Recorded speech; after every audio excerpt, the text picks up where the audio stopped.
ಆತ್ಮೀಯ ವಿದ್ಯಾರ್ಥಿಗಳೇ, ವೀಕ್ಷಕ ಬಂಧುಗಳೇ ಹಾಗೂ ಸ್ಪರ್ಧಾತ್ಮಕ ಪರೀಕ್ಷೆಗೆ ತಯಾರಿ ನಡೆಸುತ್ತಿರುವಂತಹ ಎಲ್ಲ ವಿದ್ಯಾರ್ಥಿಗಳೇ, ಇಂದು ನಾವು ಪ್ರಥಮ PUC ಸಮಾಜಶಾಸ್ತ್ರ ಅಧ್ಯಾಯ 5 ಸಾಮಾಜಿಕ ಸಂಸ್ಥೆಗಳು, ಅದರಲ್ಲಿ ವಿವಾಹ ಮತ್ತು ಕುಟುಂಬದ 2ನೇ ಭಾಗವನ್ನು ಅಧ್ಯಯನ ಮಾಡಿಕೊಳ್ಳೋಣ.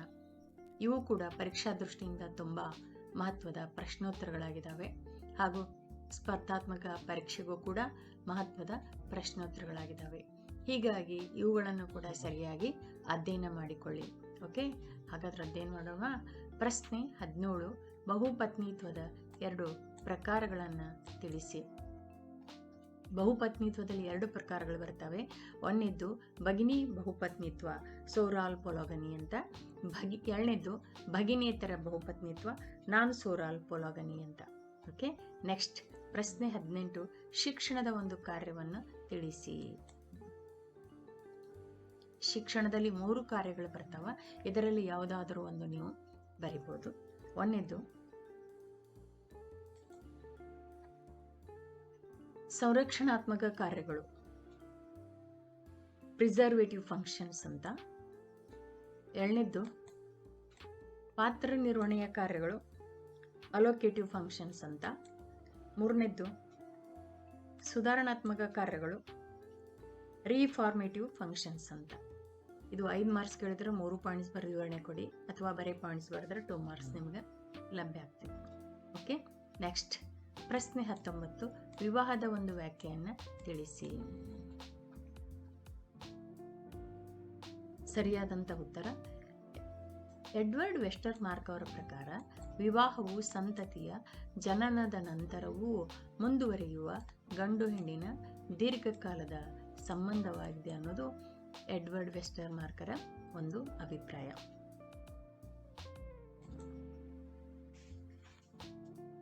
ಹಾಗೆ ರಾಬರ್ಟ್ H. ಲೂಯಿ ಅನ್ನೋರು ಕೂಡ ವಿವಾಹ ಅಂದ್ರೆ ಏನು ಅನ್ನೋದಕ್ಕೆ ತಮ್ಮದೇ ಆದಂಥ ಅಭಿಪ್ರಾಯವನ್ನು ವ್ಯಕ್ತಪಡಿಸ್ತಾರೆ.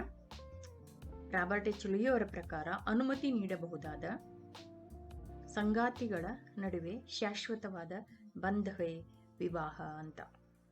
ಇದನ್ನ ನಾನು ಓರಲ್ ಆಗಿ ಹೇಳಿದ್ದೀನಿ, ನೀವು ಬರ್ಕೋಬಹುದು.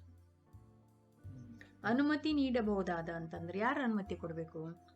ಸಮಾಜ, ಗುರು ಹಿರಿಯರ ಸಮ್ಮುಖದಲ್ಲಿ ಆದಂತಹ ಒಂದು ಕಲ್ಯಾಣೋತ್ಸವ. ಈ ಸಂಬಂಧ ಹೆಂಗಿರುತ್ರಿ? ಇದು ಶಾಶ್ವತವಾದ ಬಂಧ ಆಗಿರ್ತೈತಿ. ಹಾಗೆ ಎಡ್ವರ್ಡ್ ವೆಸ್ಟರ್ ಮಾರ್ಕ್ ಅವರ ಅಭಿಪ್ರಾಯದ ಪ್ರಕಾರ ಸಂತತಿ ಮಕ್ಕಳ ಜನನದ ನಂತರವೂ ಕೂಡ ಈ ಒಂದು ಪತಿ ಪತ್ನಿಯರ ಸಂಬಂಧ ದೀರ್ಘಕಾಲದ ಸಂಬಂಧ ಆಗಿರ್ತೈತಿ ಅನ್ನೋದು ಈ ಒಂದು 2 ವಾಕ್ಯಗಳ ಒಂದು ತಾತ್ಪರ್ಯ ಆಗಿದೆ. ಓಕೆ, ನೆಕ್ಸ್ಟ್ ಪ್ರಶ್ನೆ 20, ಕುಟುಂಬದ ಒಂದು ವ್ಯಾಖ್ಯೆಯನ್ನು ಬರೆಯಿರಿ. ಸರಿಯಾದಂಥ ಉತ್ತರ ಅಕ್ಬರ್ ಮತ್ತು ನಿಮ್ಕಾಫ್ ಅವರ ಪ್ರಕಾರ ಸಾಮಾನ್ಯವಾಗಿ ಸಂತತಿ ರಹಿತ ಅಥವಾ ಸಂತತಿ ಸಹಿತ ಗಂಡ ಹೆಂಡತಿ ದೀರ್ಘಕಾಲ ಜೀವನ ಮಾಡುವ ಒಂದು ಸಮೂಹಕ್ಕೆ ಇವರೇನು ಹೇಳ್ತಾರೆ? ಕುಟುಂಬ ಅಂತ ಕರೀತಾರ. ಈ ವ್ಯಾಖ್ಯೆಯ ತಾತ್ಪರ್ಯ ಇಷ್ಟೇ. ಸಂತತಿ ರಹಿತ ಅಂದ್ರೆ ಮಕ್ಕಳು ಇರಬಹುದು ಅಥವಾ ಇಲ್ಲದೆ ಇರಬಹುದು.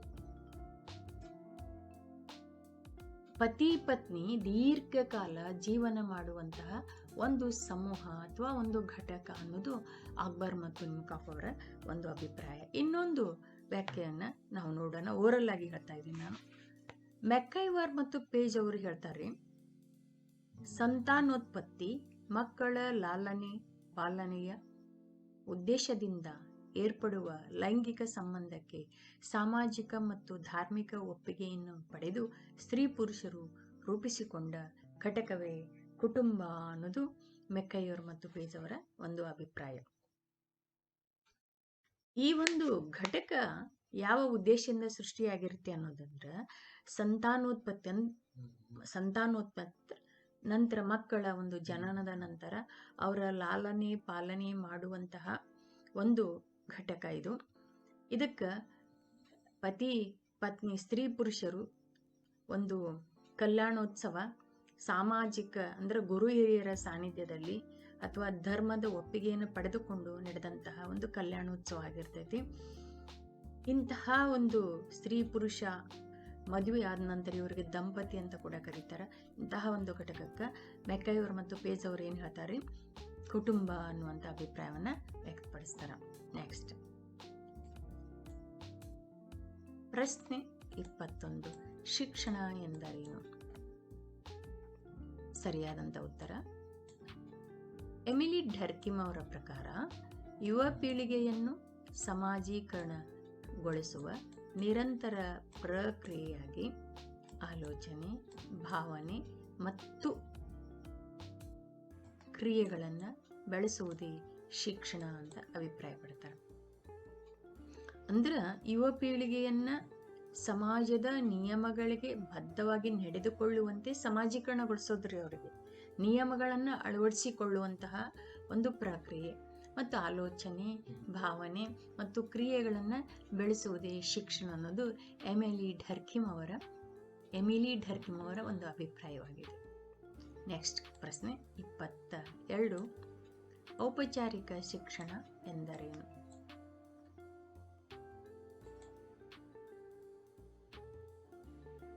ಸರಿಯಾದಂಥ ಉತ್ತರ ಪೂರ್ವಯೋಜಿತ ಮತ್ತು ಸ್ಥಾಪಿತ ನಿಯಮಗಳಿಂದ ವ್ಯವಸ್ಥಿತವಾಗಿರುವ ಶಿಕ್ಷಣ ವ್ಯವಸ್ಥೆಯೇ ಔಪಚಾರಿಕ ಶಿಕ್ಷಣ. ಅಂದ್ರೆ ಈ ಒಂದು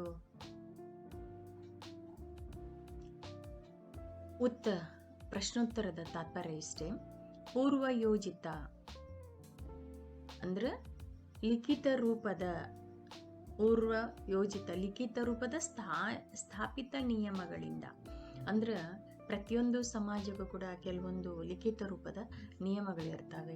ಉದಾಹರಣೆಗೆ ಶಿಕ್ಷಣ ಅಂತ ಕೊಡಬಹುದು, ವಿಶ್ವವಿದ್ಯಾಲಯ, ಸರ್ಕಾರ, ಇವೆಲ್ಲ ಲಿಖಿತ ರೂಪದ್ದಾಗಿರ್ತಾವ. ಅವನ್ನ ಸರಿಯಾಗಿ ಎಲ್ಲರೂ ಪಾಲಿಸಲೇಬೇಕಾದಂತಹ ನಿಯಮಗಳಾಗಿರ್ತಾವ, ಔಪಚಾರಿಕ ನಿಯಮಗಳಾಗಿರ್ತಾವ. ಇಂತಹ ಒಂದು ವ್ಯವಸ್ಥೆಗೆ ಔಪಚಾರಿಕ ಶಿಕ್ಷಣ ಅಂತ ಕರೀತಾರೆ. ನೆಕ್ಸ್ಟ್ ಪ್ರಶ್ನೆ 23, ಅನೌಪಚಾರಿಕ ಶಿಕ್ಷಣ ಅಂದರೇನು?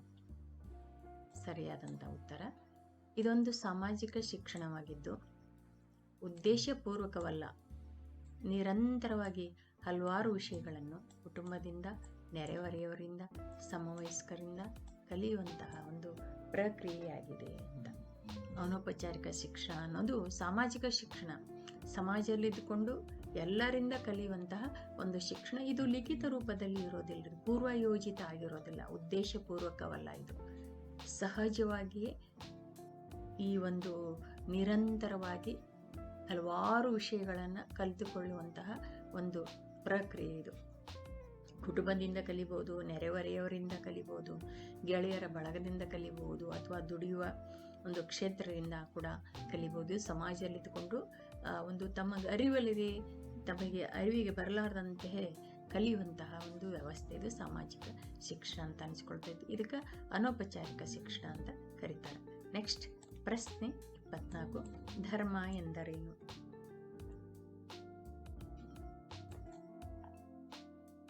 ಸರಿಯಾದಂಥ ಉತ್ತರ ಮಾನವನಿಗಿಂತಲೂ ಶ್ರೇಷ್ಠವಾದ ಶಕ್ತಿಯು ನಿಸರ್ಗದ ಮತ್ತು ಮಾನವನ ಜೀವನದ ಆಗುಹೋಗುಗಳನ್ನು ನಿರ್ದೇಶನ ಮತ್ತು ನಿಯಂತ್ರಿಸುವ ನಂಬಿಕೆಯೇ ಧರ್ಮ ಅನ್ನೋದು ಜೇಮ್ಸ್ ಜಿ ಪೇಜ್ ಅವರ ಒಂದು ಅಭಿಪ್ರಾಯವಾಗಿದೆ.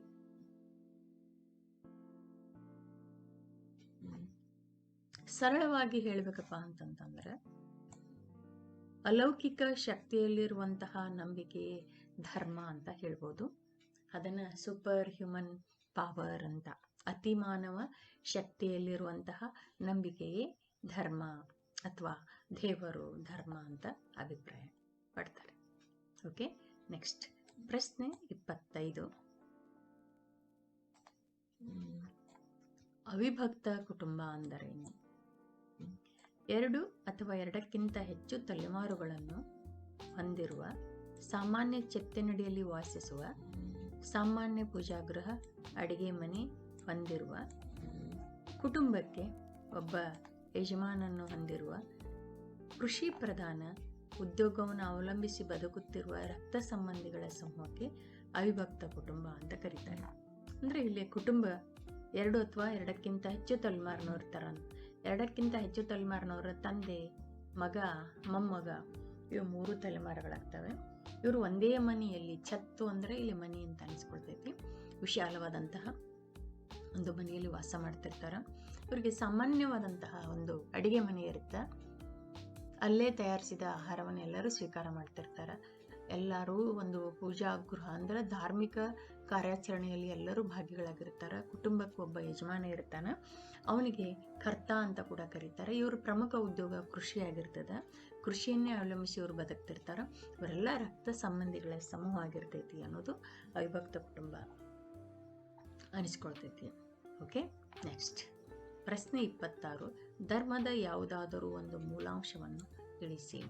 ಸರಿಯಾದಂಥ ಉತ್ತರ, ಧರ್ಮವು ಅಲೌಕಿಕ ಶಕ್ತಿ ಮತ್ತು ಪವಿತ್ರ ಸಂಗತಿಗಳನ್ನು ಒಳಗೊಂಡಿದೆ. ಓಕೆ, 2ನೇದ್ದು, ನಂಬಿಕೆ ಮತ್ತು ಪದ್ಧತಿಗಳು ಧರ್ಮದ ಭಾಗವಾಗಿವೆ. 3ನೇದ್ದು, ಧರ್ಮವು ನೈತಿಕ ಸಲಹೆಯನ್ನು ಒಳಗೊಂಡಿದೆ ಅಂತ. ಧರ್ಮ ಯಾವುದಾದ್ರೂ 1 ಪಾಯಿಂಟ್ಸ್ ಬರೀರಿ. ಇದು 5 ಮಾರ್ಕ್ಸ್ ಕೇಳಿದರೆ 3 ಪಾಯಿಂಟ್ಸ್ ಬರೀಬೇಕು, 2 ಮಾರ್ಕ್ಸ್ ಕೇಳಿದರೆ 2 ಪಾಯಿಂಟ್ಸ್ ಬರೀಬೇಕಾಗ್ತೈತಿ. ಧರ್ಮವು ಅಲೌಕಿಕ ಶಕ್ತಿ ಹೇಳಿದ್ನಲ್ಲ, ಅಲೌಕಿಕ ಅಂದ್ರೆ ಒಂದು ಮಾನವನನ್ನು ಹೊರತು ಅತಿ ಮಾನವ ಶಕ್ತಿ ಅಂತ ಕರೀತಾರೆ. ಇಲ್ಲಿ ಪವಿತ್ರ, ಪುಣ್ಯ ಅನ್ನುವಂತಹ ಒಂದು ಸಂಗತಿಗಳನ್ನು ಇವು ಒಳಗೊಂಡಿರ್ತಾವೆ. ನಂಬಿಕೆ ಮತ್ತು ಪದ್ಧತಿಗಳು ಧರ್ಮದ ಭಾಗವಾಗಿರ್ತಾವೆ. ಈ ಧರ್ಮದಲ್ಲಿ ನಂಬಿಕೆ ಇದ್ದವರು ಕೆಲವೊಂದು ಪದ್ಧತಿಗಳನ್ನು ಆಚರಣೆ ಮಾಡೋರು, ಅವುಗಳಲ್ಲಿ ಒಂದು ಧರ್ಮದ ಒಂದು ಭಾಗವಾಗಿರ್ತಾವೆ. ಪದ್ಧತಿಗಳು, ನಂಬಿಕೆಗಳು, ಆಚಾರ ಕ್ರಿಯಾಚರಣೆಗಳು ಎಲ್ಲ ಧರ್ಮದ ಭಾಗವಾಗಿರ್ತವೆ. ಧರ್ಮವು ನೈತಿಕ ಸಲಹೆಯನ್ನು ಒಳಗೊಂಡಿರ್ತಾವೆ. ವ್ಯಕ್ತಿಗಳಿಗೆ ಧರ್ಮ ಏನು ಹೇಳ್ತೈತಿ, ನೈತಿಕ ಸಲಹೆಯನ್ನು ಹೇಳ್ತದೆ. ಪ್ರತಿಯೊಬ್ಬ ವ್ಯಕ್ತಿ ಧರ್ಮದ ನಿಯಮಗಳಿಗೆ ಬದ್ಧವಾಗಿ ನಡೆದುಕೊಳ್ಬೇಕಾಗ್ತೈತಿ. ಓಕೆ, ಇವು ಧರ್ಮದ ಮೂಲಾಂಶಗಳು ಅಂತ ಅನಿಸಿಕೊಳ್ತವೆ. ಓಕೆ,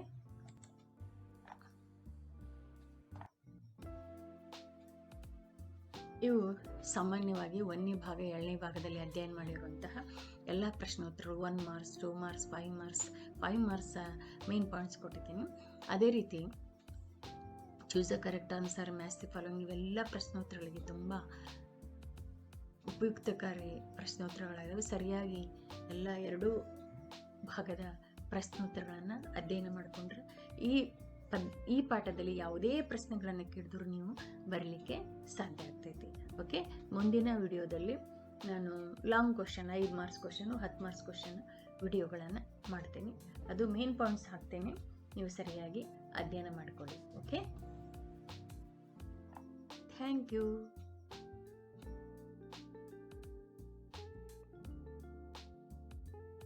ಆತ್ಮೀಯ ವಿದ್ಯಾರ್ಥಿಗಳೇ, ವೀಕ್ಷಕ ಬಂಧುಗಳೇ ಹಾಗೂ ಸ್ಪರ್ಧಾತ್ಮಕ ಪರೀಕ್ಷೆಗೆ ತಯಾರಿ ನಡೆಸುತ್ತಿರುವಂತಹ ಎಲ್ಲ ವಿದ್ಯಾರ್ಥಿಗಳೇ, ಇಂದು ನಾವು ಪ್ರಥಮ PUC ಸಮಾಜಶಾಸ್ತ್ರ ಅಧ್ಯಾಯ 5 ಸಾಮಾಜಿಕ ಸಂಸ್ಥೆಗಳು, ಅದರಲ್ಲಿ ವಿವಾಹ ಮತ್ತು ಕುಟುಂಬದ 2ನೇ ಭಾಗವನ್ನು ಅಧ್ಯಯನ ಮಾಡಿಕೊಳ್ಳೋಣ. ಇವು ಕೂಡ ಪರೀಕ್ಷಾ ದೃಷ್ಟಿಯಿಂದ ತುಂಬ ಮಹತ್ವದ ಪ್ರಶ್ನೋತ್ತರಗಳಾಗಿದ್ದಾವೆ ಹಾಗೂ ಸ್ಪರ್ಧಾತ್ಮಕ ಪರೀಕ್ಷೆಗೂ ಕೂಡ ಮಹತ್ವದ ಪ್ರಶ್ನೋತ್ತರಗಳಾಗಿದ್ದಾವೆ. ಹೀಗಾಗಿ ಇವುಗಳನ್ನು ಕೂಡ ಸರಿಯಾಗಿ ಅಧ್ಯಯನ ಮಾಡಿಕೊಳ್ಳಿ. ಓಕೆ, ಹಾಗಾದ್ರೆ ಅಧ್ಯಯನ ಮಾಡೋಣ. ಪ್ರಶ್ನೆ 17. ಬಹುಪತ್ನಿತ್ವದ 2 ಪ್ರಕಾರಗಳನ್ನು ತಿಳಿಸಿ. ಬಹುಪತ್ನಿತ್ವದಲ್ಲಿ 2 ಪ್ರಕಾರಗಳು ಬರ್ತವೆ. 1ನೇದ್ದು ಭಗಿನಿ ಬಹುಪತ್ನಿತ್ವ, ಸೋರಾಲ್ ಪೊಲೋಗನಿ ಅಂತ. 2ನೇದ್ದು ಭಗಿನೇತರ ಬಹುಪತ್ನಿತ್ವ, ನಾನ್ ಸೋರಾಲ್ ಪೊಲೋಗನಿ ಅಂತ. ಓಕೆ, ನೆಕ್ಸ್ಟ್ ಪ್ರಶ್ನೆ 18. ಶಿಕ್ಷಣದ ಒಂದು ಕಾರ್ಯವನ್ನು ತಿಳಿಸಿ. ಶಿಕ್ಷಣದಲ್ಲಿ 3 ಕಾರ್ಯಗಳು ಬರ್ತಾವ. ಇದರಲ್ಲಿ ಯಾವುದಾದರೂ ಒಂದು ನೀವು ಬರಿಬಹುದು. 1ನೇದ್ದು ಸಂರಕ್ಷಣಾತ್ಮಕ ಕಾರ್ಯಗಳು, ಪ್ರಿಸರ್ವೇಟಿವ್ ಫಂಕ್ಷನ್ಸ್ ಅಂತ. 2ನೇದ್ದು ಪಾತ್ರ ನಿರ್ವಹಣೆಯ ಕಾರ್ಯಗಳು, ಅಲೋಕೇಟಿವ್ ಫಂಕ್ಷನ್ಸ್ ಅಂತ. 3ನೇದ್ದು ಸುಧಾರಣಾತ್ಮಕ ಕಾರ್ಯಗಳು, ರೀಫಾರ್ಮೇಟಿವ್ ಫಂಕ್ಷನ್ಸ್ ಅಂತ. ಇದು 5 ಮಾರ್ಕ್ಸ್ ಕೇಳಿದ್ರೆ 3 ಪಾಯಿಂಟ್ಸ್ ಬರೆದು ವಿವರಣೆ ಕೊಡಿ, ಅಥವಾ ಬರೀ ಪಾಯಿಂಟ್ಸ್ ಬರೆದ್ರೆ 2 ಮಾರ್ಕ್ಸ್ ನಿಮಗೆ ಲಭ್ಯ ಆಗ್ತದೆ. ಓಕೆ, ನೆಕ್ಸ್ಟ್ ಪ್ರಶ್ನೆ 19. ವಿವಾಹದ ಒಂದು ವ್ಯಾಖ್ಯೆಯನ್ನು ತಿಳಿಸಿ.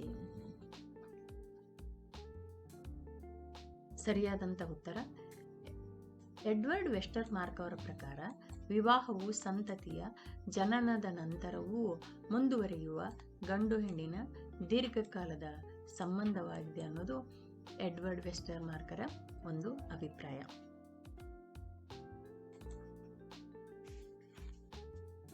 ಹಾಗೆ ರಾಬರ್ಟ್ ಎಚ್ ಲೂಯಿ ಅನ್ನೋರು ಕೂಡ ವಿವಾಹ ಅಂದ್ರೆ ಏನು ಅನ್ನೋದಕ್ಕೆ ತಮ್ಮದೇ ಆದಂತ ಅಭಿಪ್ರಾಯವನ್ನು ವ್ಯಕ್ತಪಡಿಸ್ತಾರ. ರಾಬರ್ಟ್ ಎಚ್ ಲೂಯಿ ಅವರ ಪ್ರಕಾರ ಅನುಮತಿ ನೀಡಬಹುದಾದ ಸಂಗಾತಿಗಳ ನಡುವೆ ಶಾಶ್ವತವಾದ ಬಂಧವೇ ವಿವಾಹ ಅಂತ. ಇದನ್ನ ನಾನು ಓರಲ್ ಆಗಿ ಹೇಳಿದ್ದೀನಿ, ನೀವು ಬರ್ಕೋಬಹುದು. ಅನುಮತಿ ನೀಡಬಹುದಾದ ಅಂತಂದ್ರೆ ಯಾರು ಅನುಮತಿ ಕೊಡಬೇಕು? ಸಮಾಜ, ಗುರು ಹಿರಿಯರ ಸಮ್ಮುಖದಲ್ಲಿ ಆದಂತಹ ಒಂದು ಕಲ್ಯಾಣೋತ್ಸವ. ಈ ಸಂಬಂಧ ಹೆಂಗಿರುತ್ತೀರಿ? ಇದು ಶಾಶ್ವತವಾದ ಬಂಧ ಆಗಿರ್ತೈತಿ. ಹಾಗೆ ಎಡ್ವರ್ಡ್ ವೆಸ್ಟರ್ ಮಾರ್ಕ್ ಅವರ ಅಭಿಪ್ರಾಯದ ಪ್ರಕಾರ ಸಂತತಿ ಮಕ್ಕಳ ಜನನದ ನಂತರವೂ ಕೂಡ ಈ ಒಂದು ಪತಿ ಪತ್ನಿಯರ ಸಂಬಂಧ ದೀರ್ಘಕಾಲದ ಸಂಬಂಧ ಆಗಿರ್ತೈತಿ ಅನ್ನೋದು ಈ ಒಂದು 2 ವಾಕ್ಯಗಳ ಒಂದು ತಾತ್ಪರ್ಯ ಆಗಿದೆ. ಓಕೆ, ನೆಕ್ಸ್ಟ್ ಪ್ರಶ್ನೆ 20. ಕುಟುಂಬದ ಒಂದು ವ್ಯಾಖ್ಯೆಯನ್ನು ಬರೆಯಿರಿ. ಸರಿಯಾದಂತ ಉತ್ತರ ಅಕ್ಬರ್ ಮತ್ತು ನಿಮ್ಕಾಫ್ ಅವರ ಪ್ರಕಾರ ಸಾಮಾನ್ಯವಾಗಿ ಸಂತತಿ ರಹಿತ ಅಥವಾ ಸಂತತಿ ಸಹಿತ ಗಂಡ ಹೆಂಡತಿ ದೀರ್ಘಕಾಲ ಜೀವನ ಮಾಡುವ ಒಂದು ಸಮೂಹಕ್ಕೆ ಇವ್ರೇನು ಹೇಳ್ತಾರ್ರಿ? ಕುಟುಂಬ ಅಂತ ಕರೀತಾರ. ಈ ವ್ಯಾಖ್ಯೆಯ ತಾತ್ಪರ್ಯ ಇಷ್ಟೇ. ಸಂತತಿ ರಹಿತ ಅಂದ್ರೆ ಮಕ್ಕಳು ಇರಬಹುದು ಅಥವಾ ಇಲ್ಲದೆ ಇರಬಹುದು. ಪತಿ ಪತ್ನಿ ದೀರ್ಘಕಾಲ ಜೀವನ ಮಾಡುವಂತಹ ಒಂದು ಸಮೂಹ ಅಥವಾ ಒಂದು ಘಟಕ ಅನ್ನೋದು ಅಕ್ಬರ್ ಮತ್ತು ನಿಮ್ಕಾಫ್ ಅವರ ಒಂದು ಅಭಿಪ್ರಾಯ. ಇನ್ನೊಂದು ವ್ಯಾಖ್ಯೆಯನ್ನ ನಾವು ನೋಡೋಣ. ಓರಲ್ ಆಗಿ ಹೇಳ್ತಾ ಇದ್ದೀನಿ ನಾನು. ಮೆಕ್ಕೈವರ್ ಮತ್ತು ಪೇಜ್ ಅವರು ಹೇಳ್ತಾರೆ, ಸಂತಾನೋತ್ಪತ್ತಿ ಮಕ್ಕಳ ಲಾಲನೆ ಪಾಲನೆಯ ಉದ್ದೇಶದಿಂದ ಏರ್ಪಡುವ ಲೈಂಗಿಕ ಸಂಬಂಧಕ್ಕೆ ಸಾಮಾಜಿಕ ಮತ್ತು ಧಾರ್ಮಿಕ ಒಪ್ಪಿಗೆಯನ್ನು ಪಡೆದು ಸ್ತ್ರೀ ಪುರುಷರು ರೂಪಿಸಿಕೊಂಡ ಘಟಕವೇ ಕುಟುಂಬ ಅನ್ನೋದು ಮೆಕ್ಕೈವರ್ ಮತ್ತು ಪೇಜ್ ಅವರ ಒಂದು ಅಭಿಪ್ರಾಯ. ಈ ಒಂದು ಘಟಕ ಯಾವ ಉದ್ದೇಶದಿಂದ ಸೃಷ್ಟಿಯಾಗಿರುತ್ತೆ ಅನ್ನೋದಂದ್ರೆ ಸಂತಾನೋತ್ಪತ್ತಿ ನಂತರ ಮಕ್ಕಳ ಒಂದು ಜನನದ ನಂತರ ಅವರ ಲಾಲನೆ ಪಾಲನೆ ಮಾಡುವಂತಹ ಒಂದು ಘಟಕ ಇದು. ಇದಕ್ಕೆ ಪತಿ ಪತ್ನಿ ಸ್ತ್ರೀ ಪುರುಷರು ಒಂದು ಕಲ್ಯಾಣೋತ್ಸವ ಸಾಮಾಜಿಕ ಅಂದ್ರೆ ಗುರು ಹಿರಿಯರ ಸಾನ್ನಿಧ್ಯದಲ್ಲಿ ಅಥವಾ ಧರ್ಮದ ಒಪ್ಪಿಗೆಯನ್ನು ಪಡೆದುಕೊಂಡು ನಡೆದಂತಹ ಒಂದು ಕಲ್ಯಾಣೋತ್ಸವ ಆಗಿರ್ತೈತಿ. ಇಂತಹ ಒಂದು ಸ್ತ್ರೀ ಪುರುಷ ಮದುವೆ ಆದ ನಂತರ ಇವರಿಗೆ ದಂಪತಿ ಅಂತ ಕೂಡ ಕರೀತಾರೆ. ಇಂತಹ ಒಂದು ಘಟಕಕ್ಕೆ ಮೆಕ್ಕೈವರ್ ಮತ್ತು ಪೇಜ್ ಅವರು ಏನು ಹೇಳ್ತಾರೆ? ಕುಟುಂಬ ಅನ್ನುವಂಥ ಅಭಿಪ್ರಾಯವನ್ನ ವ್ಯಕ್ತಪಡಿಸ್ತಾರ. ನೆಕ್ಸ್ಟ್ ಪ್ರಶ್ನೆ 21. ಶಿಕ್ಷಣ ಎಂದರೇನು? ಸರಿಯಾದಂತ ಉತ್ತರ ಎಮಿಲಿ ಢರ್ಕಿಮ್ ಅವರ ಪ್ರಕಾರ ಯುವ ಪೀಳಿಗೆಯನ್ನು ಸಮಾಜೀಕರಣಗೊಳಿಸುವ ನಿರಂತರ ಪ್ರಕ್ರಿಯೆಯಾಗಿ ಆಲೋಚನೆ, ಭಾವನೆ ಮತ್ತು ಕ್ರಿಯೆಗಳನ್ನು ಬೆಳೆಸುವುದೇ ಶಿಕ್ಷಣ ಅಂತ ಅಭಿಪ್ರಾಯ ಪಡ್ತಾರೆ. ಅಂದ್ರೆ ಯುವ ಪೀಳಿಗೆಯನ್ನ ಸಮಾಜದ ನಿಯಮಗಳಿಗೆ ಬದ್ಧವಾಗಿ ನಡೆದುಕೊಳ್ಳುವಂತೆ ಸಮಾಜೀಕರಣಗೊಳಿಸೋದ್ರಿ. ಅವರಿಗೆ ನಿಯಮಗಳನ್ನ ಅಳವಡಿಸಿಕೊಳ್ಳುವಂತಹ ಒಂದು ಪ್ರಕ್ರಿಯೆ ಮತ್ತು ಆಲೋಚನೆ, ಭಾವನೆ ಮತ್ತು ಕ್ರಿಯೆಗಳನ್ನ ಬೆಳೆಸುವುದೇ ಶಿಕ್ಷಣ ಅನ್ನೋದು ಎಮಿಲಿ ಢರ್ಕಿಮ್ ಅವರ ಒಂದು ಅಭಿಪ್ರಾಯವಾಗಿದೆ. ನೆಕ್ಸ್ಟ್ ಪ್ರಶ್ನೆ 22. ಔಪಚಾರಿಕ ಶಿಕ್ಷಣ ಎಂದರೇನು?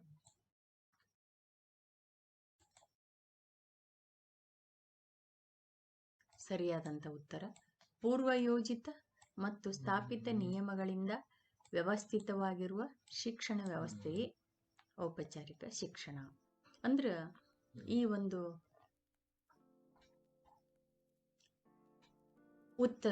ಪ್ರಶ್ನೋತ್ತರದ ತಾತ್ಪರ್ಯ ಇಷ್ಟೇ. ಪೂರ್ವಯೋಜಿತ ಅಂದ್ರ ಲಿಖಿತ ರೂಪದ ಸ್ಥಾಪಿತ ನಿಯಮಗಳಿಂದ. ಅಂದ್ರ ಪ್ರತಿಯೊಂದು ಸಮಾಜಕ್ಕೂ ಕೂಡ ಕೆಲವೊಂದು ಲಿಖಿತ ರೂಪದ ನಿಯಮಗಳಿರ್ತವೆ. ಉದಾಹರಣೆಗೆ ಶಿಕ್ಷಣ ಅಂತ ಕೊಡಬಹುದು. ವಿಶ್ವವಿದ್ಯಾಲಯ, ಸರ್ಕಾರ ಇವೆಲ್ಲ ಲಿಖಿತ ರೂಪದ್ದಾಗಿರ್ತಾವ. ಅವನ್ನ ಸರಿಯಾಗಿ ಎಲ್ಲರೂ ಪಾಲಿಸಲೇಬೇಕಾದಂತಹ ನಿಯಮಗಳಾಗಿರ್ತಾವ, ಔಪಚಾರಿಕ ನಿಯಮಗಳಾಗಿರ್ತಾವ. ಇಂತಹ ಒಂದು ವ್ಯವಸ್ಥೆಗೆ ಔಪಚಾರಿಕ ಶಿಕ್ಷಣ ಅಂತ ಕರೀತಾರೆ. ನೆಕ್ಸ್ಟ್ ಪ್ರಶ್ನೆ 23, ಅನೌಪಚಾರಿಕ ಶಿಕ್ಷಣ ಅಂದರೇನು? ಸರಿಯಾದಂಥ ಉತ್ತರ, ಇದೊಂದು ಸಾಮಾಜಿಕ ಶಿಕ್ಷಣವಾಗಿದ್ದು ಉದ್ದೇಶಪೂರ್ವಕವಲ್ಲ, ನಿರಂತರವಾಗಿ ಹಲವಾರು ವಿಷಯಗಳನ್ನು ಕುಟುಂಬದಿಂದ, ನೆರೆಹೊರೆಯವರಿಂದ, ಸಮವಯಸ್ಕರಿಂದ ಕಲಿಯುವಂತಹ ಒಂದು ಪ್ರಕ್ರಿಯೆಯಾಗಿದೆ ಅಂತ. ಅನೌಪಚಾರಿಕ ಶಿಕ್ಷಣ ಅನ್ನೋದು ಸಾಮಾಜಿಕ ಶಿಕ್ಷಣ, ಸಮಾಜದಲ್ಲಿದ್ದುಕೊಂಡು ಎಲ್ಲರಿಂದ ಕಲಿಯುವಂತಹ ಒಂದು ಶಿಕ್ಷಣ. ಇದು ಲಿಖಿತ ರೂಪದಲ್ಲಿ ಇರೋದಿಲ್ಲ, ಪೂರ್ವಯೋಜಿತ ಆಗಿರೋದಿಲ್ಲ, ಉದ್ದೇಶಪೂರ್ವಕವಲ್ಲ. ಇದು ಸಹಜವಾಗಿಯೇ ಈ ಒಂದು ನಿರಂತರವಾಗಿ ಹಲವಾರು ವಿಷಯಗಳನ್ನು ಕಲಿತುಕೊಳ್ಳುವಂತಹ ಒಂದು ಪ್ರಕ್ರಿಯೆ ಇದು. ಕುಟುಂಬದಿಂದ ಕಲಿಬಹುದು, ನೆರೆಹೊರೆಯವರಿಂದ ಕಲಿಬಹುದು, ಗೆಳೆಯರ ಬಳಗದಿಂದ ಕಲಿಬಹುದು, ಅಥವಾ ದುಡಿಯುವ ಒಂದು ಕ್ಷೇತ್ರದಿಂದ ಕೂಡ ಕಲಿಬಹುದು. ಸಮಾಜದಲ್ಲಿದ್ದುಕೊಂಡು ಒಂದು ತಮಗೆ ಅರಿವಿಗೆ ಬರಲಾರದಂತೆ ಕಲಿಯುವಂತಹ ಒಂದು ವ್ಯವಸ್ಥೆ ಇದು ಸಾಮಾಜಿಕ ಶಿಕ್ಷಣ ಅಂತ ಅನಿಸ್ಕೊಳ್ತೈತಿ. ಇದಕ್ಕೆ ಅನೌಪಚಾರಿಕ ಶಿಕ್ಷಣ ಅಂತ ಕರೀತಾರೆ. ನೆಕ್ಸ್ಟ್ ಪ್ರಶ್ನೆ 24, ಧರ್ಮ ಎಂದರೇನು?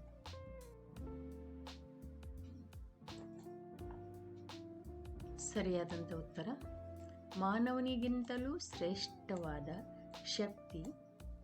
ಶಕ್ತಿಯು ನಿಸರ್ಗದ ಮತ್ತು ಮಾನವನ ಜೀವನದ ಆಗುಹೋಗುಗಳನ್ನು ನಿರ್ದೇಶನ ಮತ್ತು ನಿಯಂತ್ರಿಸುವ ನಂಬಿಕೆಯೇ ಧರ್ಮ ಅನ್ನೋದು ಜೇಮ್ಸ್ ಜಿ ಪೇಜ್ ಅವರ ಒಂದು ಅಭಿಪ್ರಾಯವಾಗಿದೆ.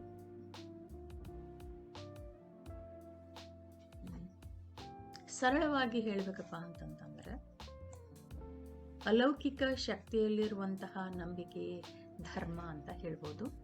ಅದನ್ನು ಸೂಪರ್ ಹ್ಯೂಮನ್ ಪವರ್ ಅಂತ, ಅತಿಮಾನವ ಶಕ್ತಿಯಲ್ಲಿರುವಂತಹ ನಂಬಿಕೆಯೇ ಧರ್ಮ ಅಥವಾ ದೇವರು ಧರ್ಮ ಅಂತ ಅಭಿಪ್ರಾಯ ಪಡ್ತಾರೆ. ಓಕೆ, ನೆಕ್ಸ್ಟ್ ಪ್ರಶ್ನೆ 25, ಅವಿಭಕ್ತ ಕುಟುಂಬ ಅಂದರೇನು? 2 ಅಥವಾ 2ಕ್ಕಿಂತ ಹೆಚ್ಚು ತಲೆಮಾರುಗಳನ್ನು ಹೊಂದಿರುವ, ಸಾಮಾನ್ಯ ಚೆತ್ತನಡಿಯಲ್ಲಿ ವಾಸಿಸುವ, ಸಾಮಾನ್ಯ ಪೂಜಾಗೃಹ, ಅಡಿಗೆ ಮನೆ ಹೊಂದಿರುವ, ಕುಟುಂಬಕ್ಕೆ ಒಬ್ಬ ಯಜಮಾನನ್ನು ಹೊಂದಿರುವ, ಕೃಷಿ ಪ್ರಧಾನ ಉದ್ಯೋಗವನ್ನು ಅವಲಂಬಿಸಿ ಬದುಕುತ್ತಿರುವ ರಕ್ತ ಸಂಬಂಧಿಗಳ ಸಮೂಹಕ್ಕೆ ಅವಿಭಕ್ತ ಕುಟುಂಬ ಅಂತ ಕರೀತಾರೆ. ಅಂದರೆ ಇಲ್ಲಿ ಕುಟುಂಬ 2 ಅಥವಾ 2ಕ್ಕಿಂತ ಹೆಚ್ಚು ತಲೆಮಾರಿನವ್ರು ಇರ್ತಾರ. 2ಕ್ಕಿಂತ ಹೆಚ್ಚು ತಲೆಮಾರಿನವರ ತಂದೆ, ಮಗ, ಮೊಮ್ಮಗ, ಇವು 3 ತಲೆಮಾರುಗಳಾಗ್ತವೆ. ಇವರು ಒಂದೇ ಮನೆಯಲ್ಲಿ, ಛತ್ತು ಅಂದರೆ ಇಲ್ಲಿ ಮನೆ ಅಂತ ಅನಿಸ್ಕೊಳ್ತೈತಿ, ವಿಶಾಲವಾದಂತಹ ಒಂದು ಮನೆಯಲ್ಲಿ ವಾಸ ಮಾಡ್ತಿರ್ತಾರೆ.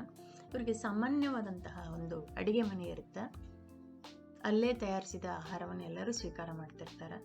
ಎಲ್ಲರೂ ಒಂದು ಪೂಜಾ ಗೃಹ ಅಂದರೆ ಧಾರ್ಮಿಕ ಕಾರ್ಯಾಚರಣೆಯಲ್ಲಿ ಎಲ್ಲರೂ ಭಾಗಿಗಳಾಗಿರ್ತಾರೆ. ಕುಟುಂಬಕ್ಕೆ ಒಬ್ಬ ಯಜಮಾನ ಇರ್ತಾನೆ, ಅವನಿಗೆ ಕರ್ತ ಅಂತ ಕೂಡ ಕರೀತಾರೆ. ಇವರು ಪ್ರಮುಖ ಉದ್ಯೋಗ ಕೃಷಿಯಾಗಿರ್ತದೆ. ಕೃಷಿಯನ್ನೇ ಅವಲಂಬಿಸಿ ಇವರು ಬದುಕ್ತಿರ್ತಾರೆ. ಇವರೆಲ್ಲ ರಕ್ತ ಸಂಬಂಧಿಗಳ ಸಮೂಹ ಆಗಿರ್ತೈತಿ ಅನ್ನೋದು ಅವಿಭಕ್ತ ಕುಟುಂಬ ಅನಿಸ್ಕೊಳ್ತೈತಿ. ಓಕೆ, ನೆಕ್ಸ್ಟ್ ಪ್ರಶ್ನೆ 26, ಧರ್ಮದ ಯಾವುದಾದರೂ ಒಂದು ಮೂಲಾಂಶವನ್ನು ತಿಳಿಸಿ. ಸರಿಯಾದಂಥ ಉತ್ತರ, ಧರ್ಮವು ಅಲೌಕಿಕ ಶಕ್ತಿ ಮತ್ತು ಪವಿತ್ರ ಸಂಗತಿಗಳನ್ನು ಒಳಗೊಂಡಿದೆ. ಓಕೆ, 2ನೇದ್ದು, ನಂಬಿಕೆ ಮತ್ತು ಪದ್ಧತಿಗಳು ಧರ್ಮದ ಭಾಗವಾಗಿವೆ. 3ನೇದ್ದು, ಧರ್ಮವು ನೈತಿಕ ಸಲಹೆಯನ್ನು ಒಳಗೊಂಡಿದೆ ಅಂತ.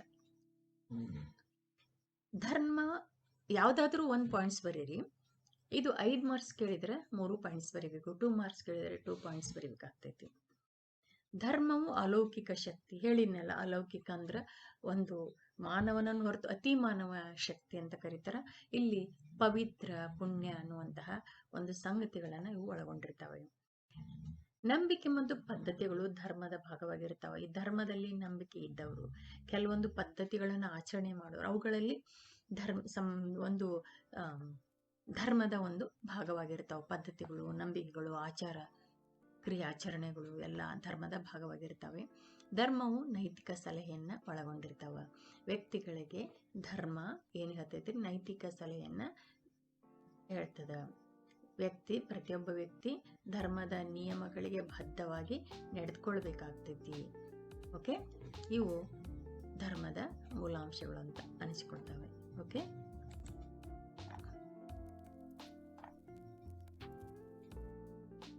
ಇವು ಸಾಮಾನ್ಯವಾಗಿ 1ನೇ ಭಾಗ 2ನೇ ಭಾಗದಲ್ಲಿ ಅಧ್ಯಯನ ಮಾಡಿರುವಂತಹ ಎಲ್ಲ ಪ್ರಶ್ನೋತ್ತರಗಳು 1 marks, 2 marks, 5 marks main points ಕೊಟ್ಟಿದ್ದೀನಿ. ಅದೇ ರೀತಿ choose a correct answer, match the following ಇವೆಲ್ಲ ಪ್ರಶ್ನೋತ್ತರಗಳಿಗೆ ತುಂಬ ಉಪಯುಕ್ತಕಾರಿ ಪ್ರಶ್ನೋತ್ತರಗಳಾಗಿವೆ. ಸರಿಯಾಗಿ ಎಲ್ಲ 2 ಭಾಗದ ಪ್ರಶ್ನೋತ್ತರಗಳನ್ನು ಅಧ್ಯಯನ ಮಾಡಿಕೊಂಡ್ರೆ ಈ ಪಾಠದಲ್ಲಿ ಯಾವುದೇ ಪ್ರಶ್ನೆಗಳನ್ನು ಕೇಳಿದ್ರು ನೀವು ಬರಲಿಕ್ಕೆ ಸಾಧ್ಯ ಆಗ್ತೈತಿ. ಓಕೆ, ಮುಂದಿನ ವಿಡಿಯೋದಲ್ಲಿ ನಾನು long question, 5 marks question, 10 marks question ವಿಡಿಯೋಗಳನ್ನು ಮಾಡ್ತೇನೆ. ಅದು ಮೇನ್ ಪಾಯಿಂಟ್ಸ್ ಹಾಕ್ತೇನೆ, ನೀವು ಸರಿಯಾಗಿ ಅಧ್ಯಯನ ಮಾಡಿಕೊಳ್ಳಿ. Okay, thank you.